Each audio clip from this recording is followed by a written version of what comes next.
aller manger. Du coup, le but, ça va être de se faire un petit rappel des 5 principes que j'aime bien donner. Donc, après, avec Lucas, pour les vidéos, tout ça, on a donné un nom. Mais, donc, en gros, c'est les 5 principes de Fit Process. Et du coup, on va essayer d'en parler ensemble. Et du coup, on va retrouver un peu tout ce qu'on a vu hier, hein, ceux qui étaient là hier, tout ce qu'on a rabâché un peu. Mais on a le coach, il n'est pas là, Rome, mais le coach altéro de Fit Process, Rome, qui aime bien rabâcher que pour apprendre et que ça soit acquis un mouvement, il faut le répéter 1000 fois. Bah, je pense que c'est un peu pareil pour ces choses-là. Pour tout ce qu'on vous a dit hier, tant qu'on ne le répète pas au moins 1000 fois, je pense que ça sort, ça revient, ça sort, ça revient. Et au bout d'un moment, ça sera acté. Donc voilà, donc on va essayer de se refaire un point. Déjà, qui connaît les 5 principes? Est-ce qu'il y en a qui les ont en tête ou pas du tout? On a vu ça hier ou pas? Non. Je connais pas. Charcuterie, Fit Process. fromage, Les 5 principes, Fit Process. Bien, yo, nickel. Personne?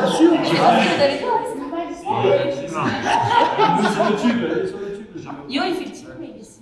mais non, je le sais. Personne les a? Personne a le numéro 1, le plus important?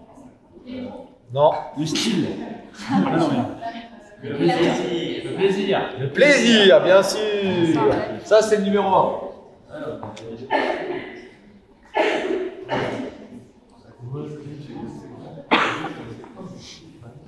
Ok. Donc le numéro 1, super important forcément, parce que si on s'entraîne avec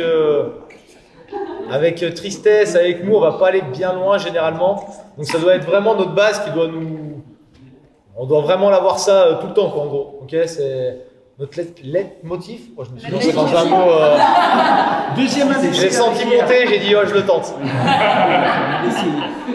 Donc ouais, c'est vraiment, c'est la base. Ok. Sinon, forcément, on va pas tenir longtemps. On va commencer, on va ronchonner un peu une fois, 2 fois. On prend plus de plaisir pour X raisons, on progresse plus. Mais si on se remet pas dans un mood où on retrouve du plaisir, donc après tout ce qu'on a parlé hier, bah, ça va aider forcément.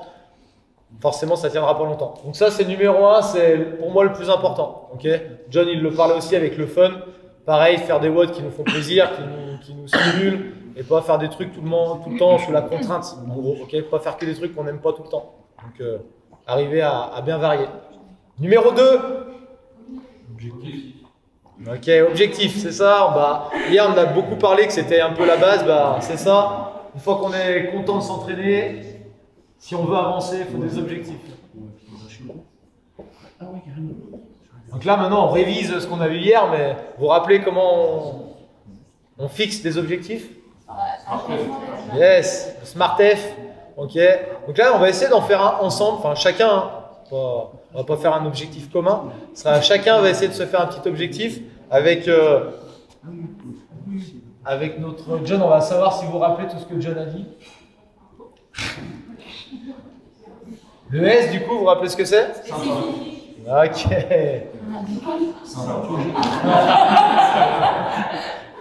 Spécifique. Je vous laisse juste dans votre tête commencer à réfléchir. Comme ça, on va essayer de s'en faire un complet. Voir après, comme ça, une fois que vous l'avez en tête, on pourra se revoir dans quelques mois ou années selon l'objectif que vous prenez. Voir si c'est bon ou pas. C'est bon, tout le monde là, l'objectif spécifique?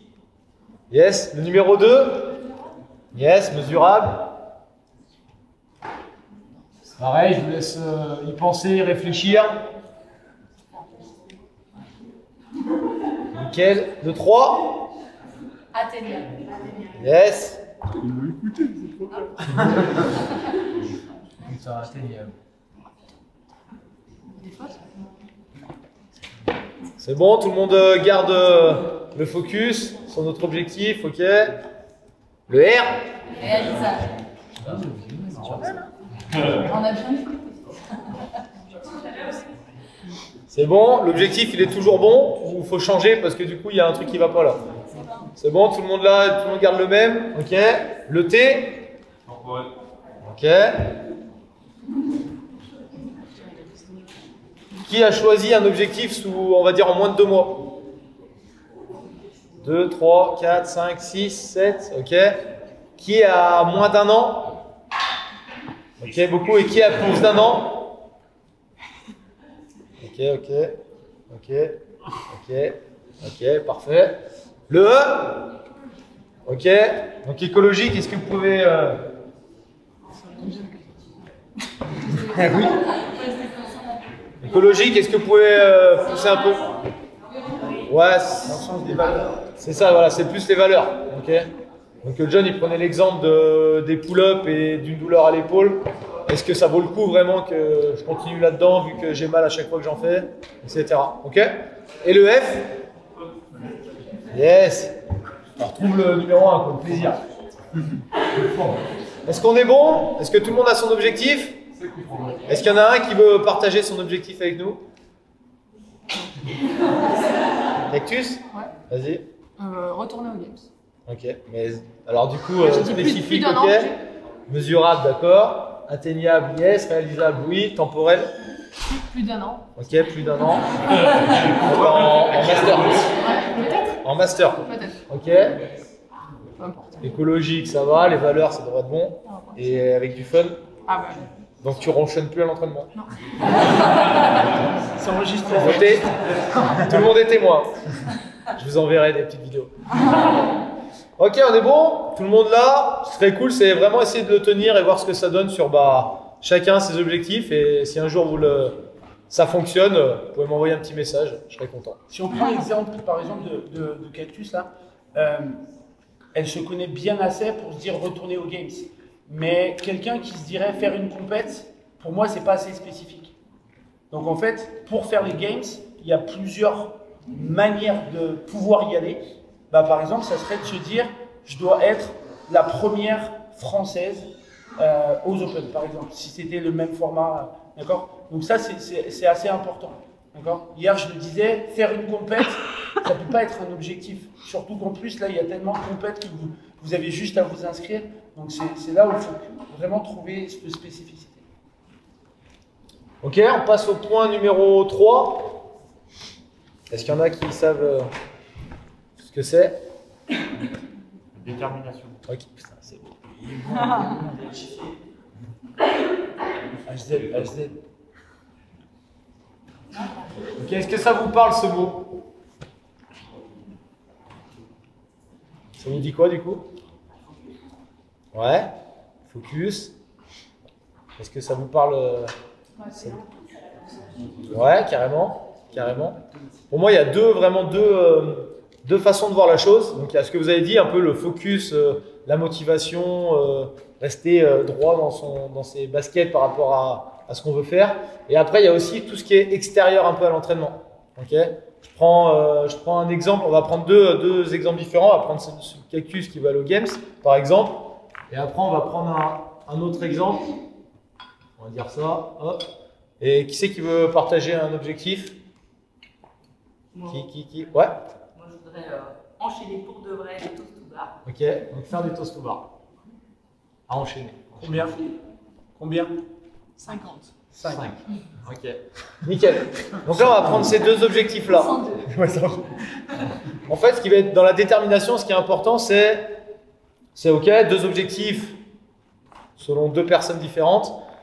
Est-ce qu'elles ont besoin de la même chose après dans extérieur à l'entraînement? Donc déjà à l'entraînement, pas du tout, forcément, c'est deux objectifs différents. Et extérieur à l'entraînement, non plus. Ok. Donc je prends l'exemple de Kako qui va aux Games. Donc en gros, on va résumer très vite, hein, même si c'est pas tout le temps exactement la réalité, mais on va dire que c'est à peu près 3 à 4 heures d'entraînement par jour. 6 voire entre 5 à 7 jours semaine selon la période.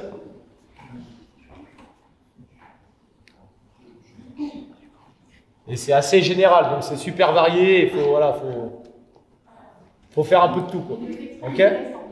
Et en même temps, extérieur à ça, à l'entraînement, il y a tous les à côté. La récupération, le sommeil, l'alimentation, l'environnement autour. Parce que quand on fait ça plus un job, en gros on fait que ça, on fait que du crossfit.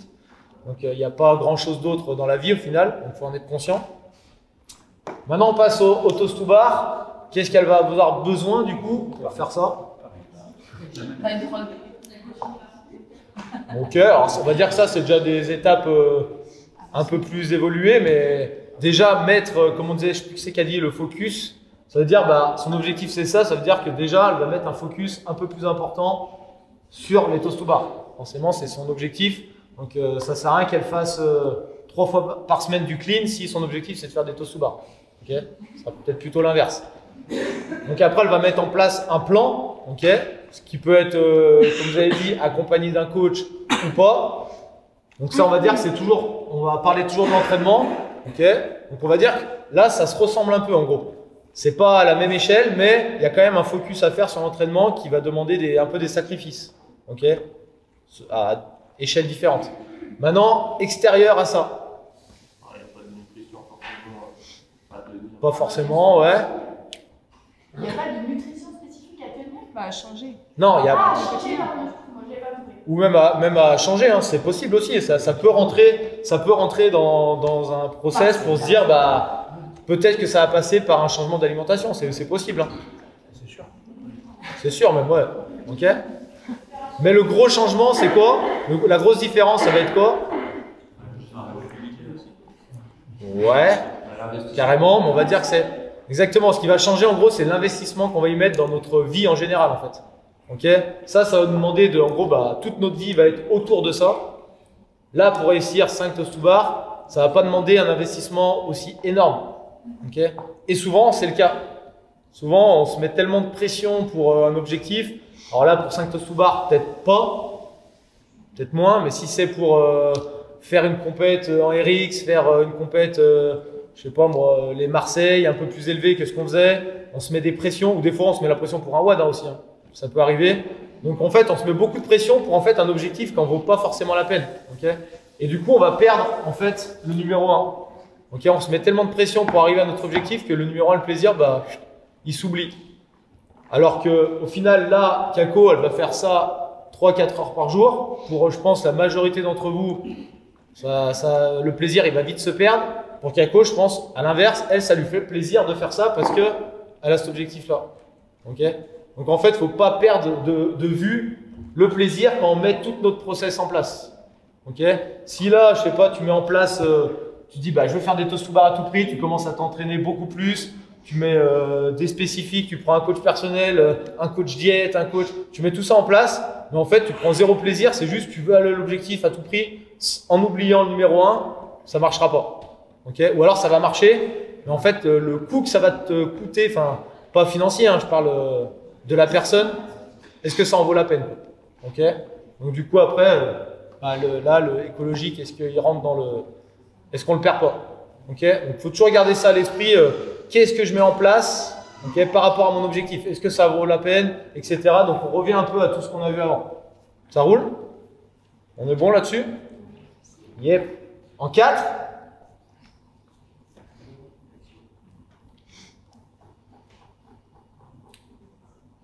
Je sais plus là. Première lettre. Qualité. Ok, qualité. Okay. Alors qualité dans quoi? Yes, dans le mouvement, c'est la base.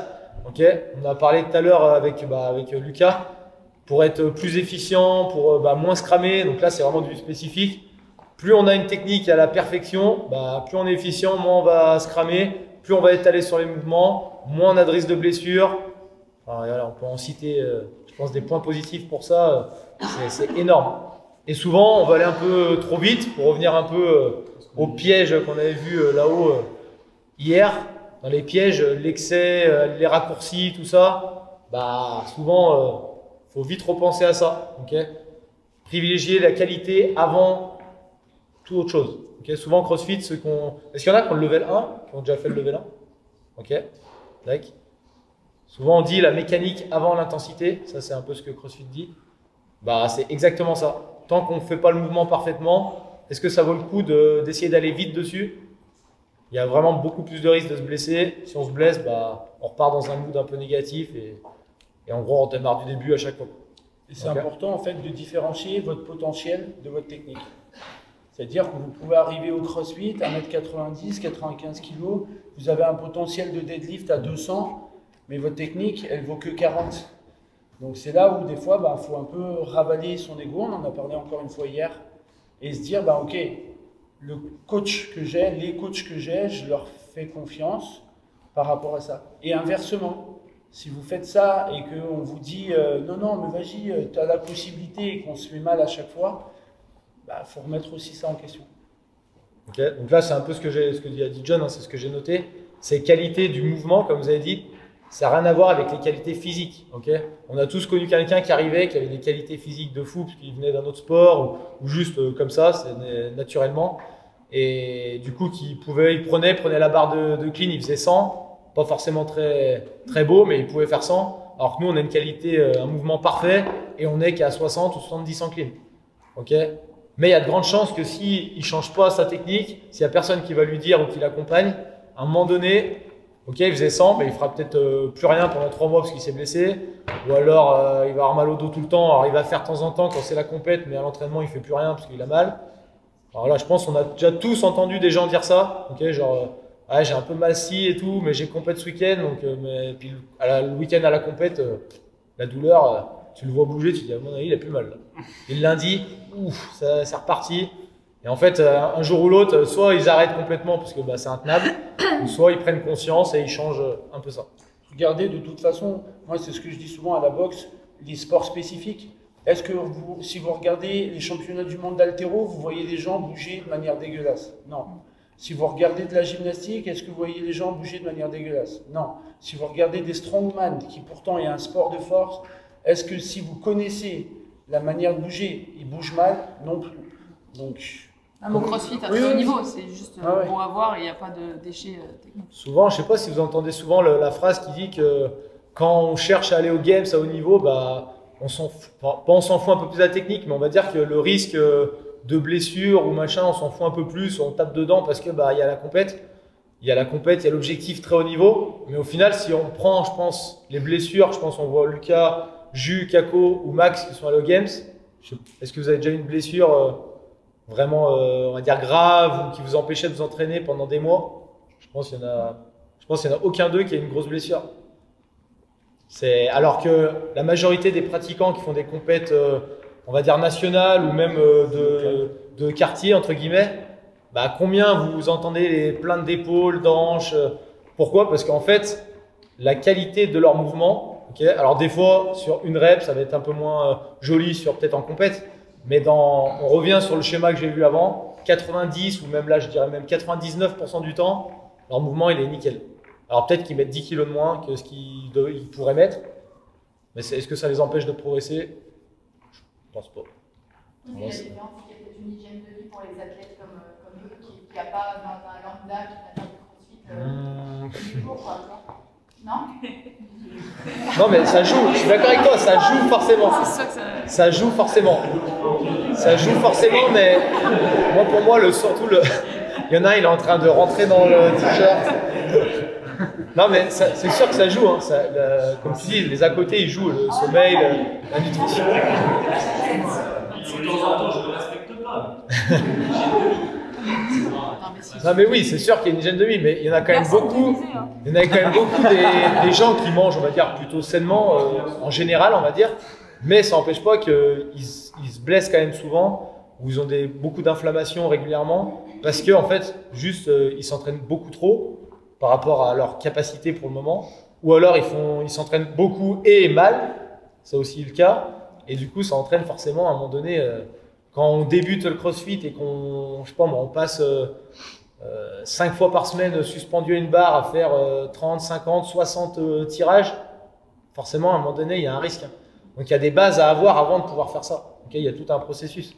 Donc c'est long, ça prend du temps, mais voilà, je pense que Jut a commencé en 2015. Je pense que le processus, voilà, en 2016, en 2015, elle faisait une compète à Toulouse, une petite compète. En 2016, un peu plus. En 2017, un peu plus. En 2018, elle allait au régional. Et en fait, c'est petit à petit. C'est pas comme ça. Hein. Ça prend du temps. Je pense qu'Ako, pareil, avant de viser vraiment les games, il y a eu tout un processus. En 2014, je pense, si je ressors des vidéos de Kako qui fait des DU, je pense qu'elle en faisait pas 2 d'affilée. Et ça a duré peut-être voilà, 1 an, 2 ans. que c'était son mouvement. Alors après, elle avait d'autres qualités où elle était vraiment forte, mais n'empêche que ce mouvement-là, des fois quand on entend dire non mais c'est impossible, j'arrive pas à faire, mais non, mais ça prend du temps en fait. C'est un mouvement, c'est comme ça, c'est physiologique. T'as des mouvements, t'es plus à l'aise, d'autres moins. Ça prend du temps. Faut être patient. Et dans qualité de mouvement, moi je mets aussi mobilité par rapport au mouvement.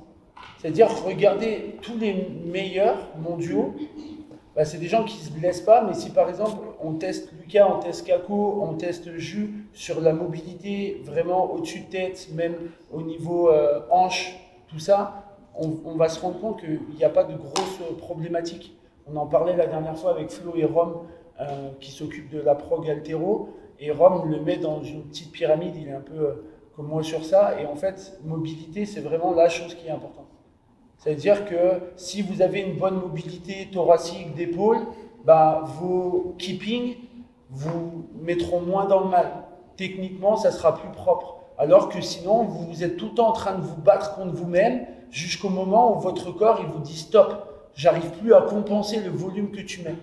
Donc toutes ces choses-là, c'est vraiment primordial. Et là où moi, je mets l'accent là-dessus, c'est que je pense que eux mettent plus de temps dans leur mobilité alors qu'ils en auraient moins besoin que la plupart d'entre nous. Et ça, faut pas l'oublier. D'accord ? Ouais, je suis d'accord. Je pense qu'on voit les athlètes à haut niveau, ceux qu'on regarde un peu sur YouTube ou aux Games, etc.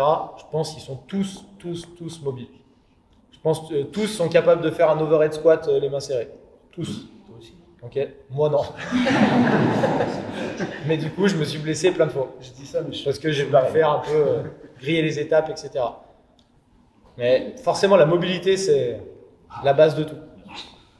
Une fois qu'on a ça, après, on peut se permettre d'aller un peu plus loin. Ça roule? Le 5? T'as bien fait la transition. Yes, belle transition. La patience.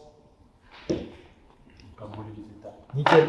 Bah, on en a parlé en même temps, hein. Forcément, c'est ça, c'est pas brûler les étapes, accepter. Alors des fois, c'est frustrant. Hein. Après, est-ce que ça veut dire que, je sais pas moi, j'ai un problème de, comme John a dit, de mobilité, j'ai du mal à aller chercher des amplitudes avec mes épaules ou mes thoraciques. Est-ce que ça veut dire que je vais faire, je fais plus de toast to bar, je fais plus de, non, ça veut pas dire que j'en fais plus. Ça veut dire que j'en fais peut-être moins, mais de meilleure qualité. Ok, et je gère mon volume pour pas me taper dans la semaine sans toast to bar, sans chest, des muscle up, du squat snatch, et puis tout ça, ça vient tirer. À un moment donné, c'est sûr que ça va pas tenir. Okay. Qui s'est déjà blessé ici? Ok. D'accord. Donc là, ça fait quand même beaucoup de personnes. Je pense que vous avez tous vu quand on se blesse. Ils n'ont pas levé la main. Je peux plus le dire. Je pense que vous avez tous vu que cette sensation quand on est blessé, c'est 10 fois pire que quand on est un peu patient. Ok, c'est blessé, bah, on fait plus rien. Et qui s'est blessé et a repris trop vite? Ok, il y en a qu'un qui dit la vérité. Ouais, c'est ça, ouais. Okay. Carrément. Généralement, quand on se blesse, pourquoi on reprend plus vite? Parce que bah, il y a une compète où on est inscrit, il y a un copain qui veut faire un WOD et puis du coup on a envie de le faire avec, etc. Il y a toujours des excuses, hein, mais c'est ça qui nous pousse un peu, ça nous titille à vouloir reprendre un peu vite. Et après on est vite dans un engrenage où c'est blessure un mois, on reprend une semaine, blessure 2 mois, on reprend 3 semaines. Et puis après, bah, le plaisir, forcément, quand on est blessé et qu'on ne peut plus faire 10 mouvements de crossfit parce qu'on est blessé, on ne peut pas les faire, c'est plus dur de trouver du plaisir tout de suite. Donc, après, on est vite dans la boucle, okay, et mauvaise boucle. Du coup. Par rapport à ça, ce qu'il faut vraiment avoir en tête, et encore une fois, je reprends l'exemple avec Flo, on s'est entraîné hier, c'est pas parce que vous savez faire un mouvement qu'il faut toujours vouloir le faire. Par exemple, moi, je prends souvent l'exemple des gens qui savent faire des toast to bar. Si dans la semaine, il y a des toast to bar, mais qu'il y a une petite douleur, non, mais c'est pas grave, je vais essayer. Mais en fait, non. C'est juste se dire, bah, en gros, pour l'instant, on a un crédit sur nos épaules et on se dit, bah, en fait, ce crédit, je l'ai épuisé parce que mon début de semaine était mort. Hier, Flo avait prévu un WOD où il y avait des toast to bar. Bah, moi, j'ai pas mal aux épaules. J'ai juste dit, bah, cette semaine, je me suis flingué les épaules. À midi, j'ai fait un peu de travail. Je lui dis, je préfère qu'on fasse autre chose. Et en fait, dans une séance, c'est ça qu'il faut faire.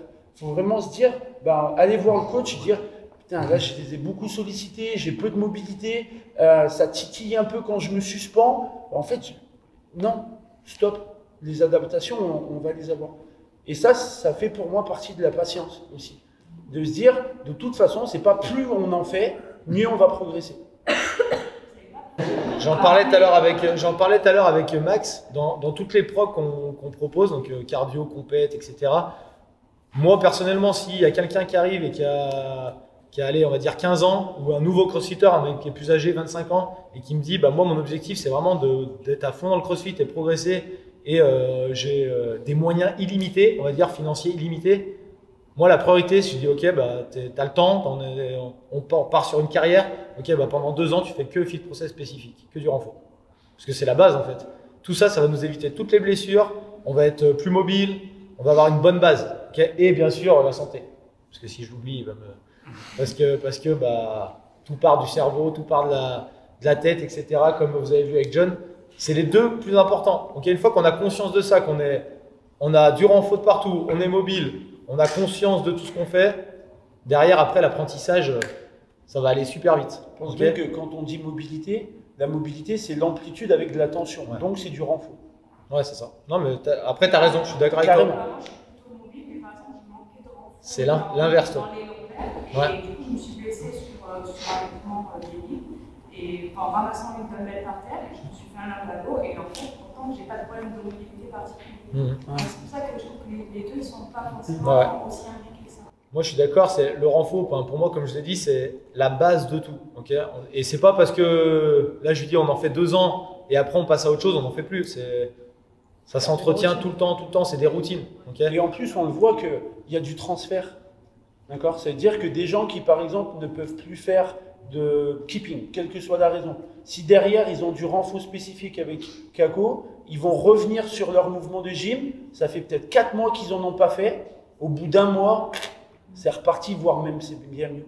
Donc, ça veut dire que ce n'est pas tout le temps en faisant l'exercice spécifique qu'on va progresser. Ce qu'il faut penser, c'est... Moi, je parle souvent de bulles. Il ne faut pas taper toujours dans le même sens de la bulle. C'est taper dans tous les sens. Donc, c'est très vrai. Et après, même si on manque de temps, en général, se dire faire une prog spécifique, ça nous prend trop de temps. Nous, on a juste le temps de venir 1 heure le midi et repartir. Avec Lucas, hier, on vous a montré des petites routines. Vous avez testé, c'est 5 minutes. 5 minutes juste un peu tous les jours ou alors tous les 2-3 jours, ça suffit. Donc, c'est vrai qu'on peut le mettre en place super facilement dans un entraînement où on est un peu taillé. Carrément. Le renfort, c'est jamais perdu. Plus on en fait, mieux ça sera.